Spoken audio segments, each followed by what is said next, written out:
America faces a crisis. It's a leadership crisis that is so serious, I think it could lead to war with China. President Joe Biden is now beyond question in serious mental decline. He's struggling at times to focus and even to read an autocue. I mean, this is from a speech just last week. CIO State President, and Jeff Isaacson, United Brotherhood of Carpenters, and Don Finn, IBW, and Robert Reiter, R-E-I-T-E-R, Reader. You know, if I can digress for just a second, last night I was on the television. I was on the telephone, you know. That is astonishing. And there's plenty of similar examples I could play you. But let me be clear, this is not some cheap gotcha. What I am showing and talking about is real and very, very critical. It suggests that there is no way that Biden could serve out the rest of his 3.5-year term as president, not without serious danger to the United States. For one, there's his failing memory. Last month, Biden formed a new alliance with Britain and Australia to help counter China. Very important stuff, but he couldn't even remember the name of the Australian Prime Minister who just promised to hand over some of America's secret nuclear know-how to. Thank you, Boris. And I want to thank that fellow down under. Thank you very much, pal. Nor could Biden remember the name of his defense secretary standing behind him. Just want to thank you both, and I want to thank the former general. I keep calling him general, but the guy who runs that outfit over there. Joe Biden also couldn't remember the advice that his top generals had given him to leave some US troops in Afghanistan, or else they said the Taliban would win, as they indeed did.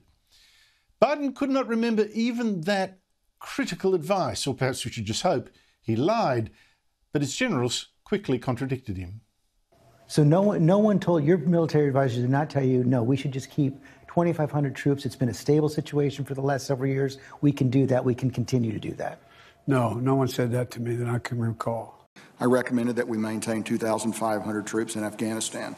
And I also recommended earlier in the fall of 2020 that we maintain 4,500 at that time. Those are my personal views. I also have a view that the withdrawal of those forces would lead inevitably to the collapse of the Afghan military forces and eventually the Afghan government. Biden's staff are now panicking, and they're trying to save the president from being exposed like that in front of the cameras. They've now given him cue cards even when he's just saying hello to world leaders. And they shouted down the British Prime Minister when he went off script and invited journalists to ask the two of them questions. The journalists were chased out before Biden could be embarrassed. Interrupts or unbalances the Belfast Good Friday Accords. That's the Belfast Good Friday Agreement. That's the. I think that's. What makes this leadership crisis worse is that the Vice President, Kamala Harris, is clearly not fit to take over from the president, should it come to that, and it probably will. She is desperately inexperienced and seems incompetent. She's certainly running away from her responsibilities. Now, the thing is, the US has in the past had vice presidents who were good enough to take over if they had to, and they sometimes did. Lyndon Johnson, for instance, made a very good president after JFK was murdered. George Bush Sr., a former CIA boss and ambassador, great track record, eventually succeeded Ronald Reagan after serving as his vice president. Mike Pence, a former governor, in fact a very successful governor, could have replaced Donald Trump had that been necessary.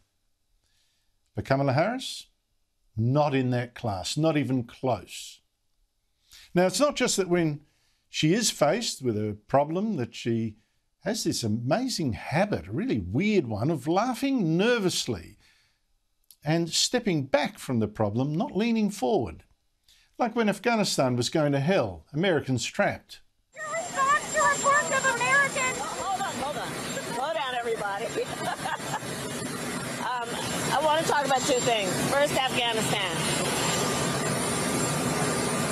We couldn't have a higher priority right now, and in particular, our priority is making sure that we safely evacuate American citizens. Afghanistan was indeed her top priority. Why had Harris chosen that very moment to fly to Singapore and Vietnam? But let me give you a clearer example of Harris laughing off problems and running away from them.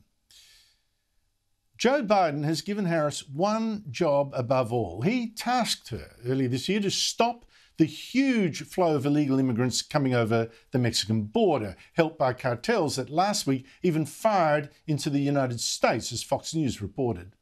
They're able to watch these guys during the night as they are coming across the river and bringing their human cargo over. Ask them why they're not able to arrest them on the shoreline. They say it's a safety issue. They're worried the other smugglers will take it out on the migrants, potentially flip a raft over, and it'll turn into a rescue operation for a bunch of little kids.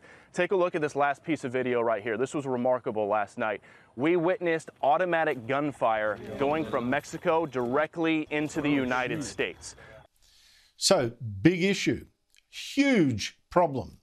And when Biden appointed Harris to sort it all out, she talked very big about what she'd do. I look forward to engaging in diplomacy with government. Well, it is true that Harris then did visit the Mexican president once, and eventually did visit the border too, once, after being mocked for not going. And again, that nervous laugh when confronted. Do you plan to visit the border? Not today, but I have before, and I'm sure I will again. And here is a sign of just how far Harris will run from a problem. Or maybe it's a sign of how little Biden's team trusts her to do anything at all.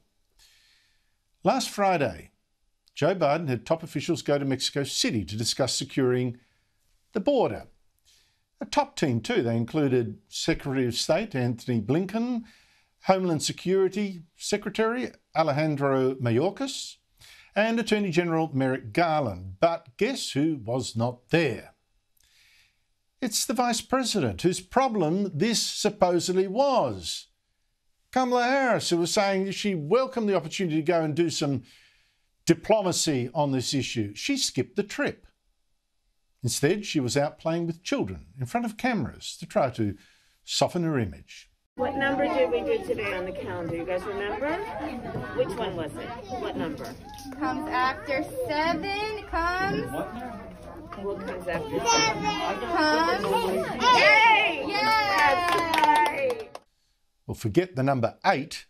The number Harris should really focus on is 200,000, because that is how many illegal immigrants are now crossing into the US every month. And there she is playing with children. Is that all that Biden trusts her to do? Or is it all she's prepared to tackle? Don't think this leadership vacuum in the US, a fading president and incompetent vice president, isn't being noted by America's enemies. China's dictator Xi Jinping on Saturday gave a threatening speech. He's already warned his army to prepare for war, already threatened war to take over Taiwan, an island democracy that Xi says should actually belong to China. More than that, Xi last week sent 150 Chinese warplanes to test Taiwan's air defences. And on Saturday, he made clear he really did mean it. China will take back Taiwan. The complete reunification of our country must be and can be realized.